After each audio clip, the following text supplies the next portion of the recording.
Assalamu alaikum, sir. My name is Hasib, and today I'm going to present a presentation on Chinese New Year. So my group members was Mahanur Bukhari, Amna Shahid, Muhammad Huzaifa, and Fatma Mushtaq.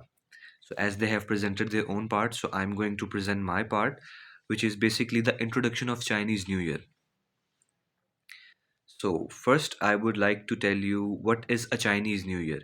So basically, a Chinese New Year is their tradition to celebrate their New Year which follows the cycle of lunar movement, which means that they follow the movements of moon, not like the western calendar. Like in west they follow the movement of sun.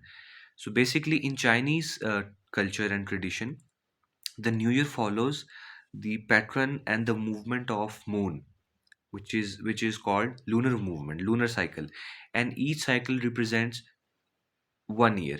So basically, they follow a 12-year repetitive cycle in which their new year comes.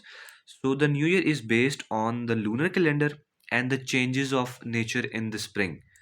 So the new year will come in spring, and they follow the circle of lunar movement, and it never falls on the same day. And the first day of lunar new year can be in between January 20 and February 19th.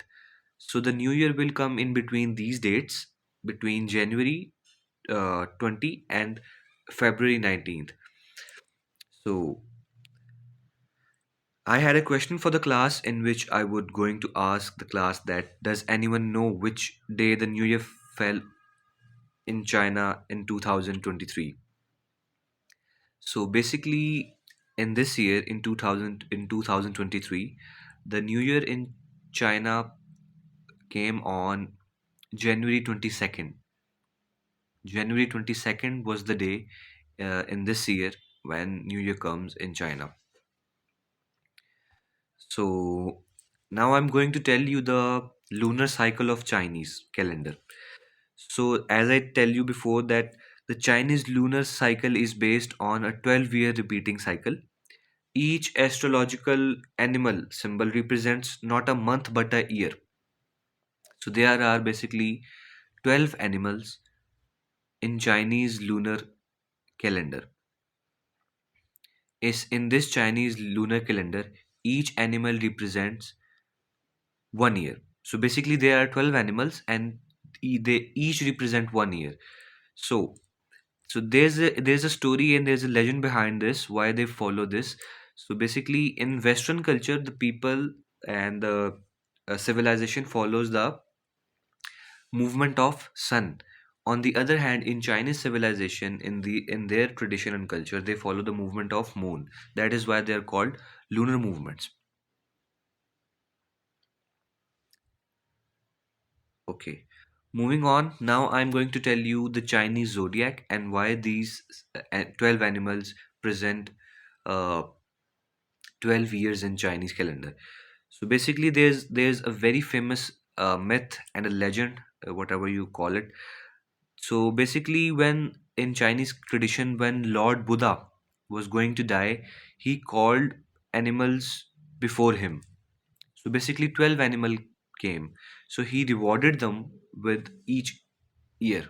So basically, Lord Buddha rewarded these 12 years to these 12 animals, in which there's a rat, an ox, tiger, rabbit, horse, goat, snake, dragon, monkey, rooster, a dog, and a pig. So basically, these 12 animals represent 12 years in Chinese calendar. So in the next slide, there is the New Year and the story of Nian. I believe that this slide was presented by Josefa, in which he told the class about the story of a dragon in Chinese tradition and why they use fireworks and they use red color. So these two elements are very important in Chinese New Year tradition. So basically, they thought that the red color and the fireworks will keep the dragon away from there and keep the monsters away from their civilization. So that's it for me. Thank you very much, sir. And this is my presentation on Chinese New Year. Thank you very much.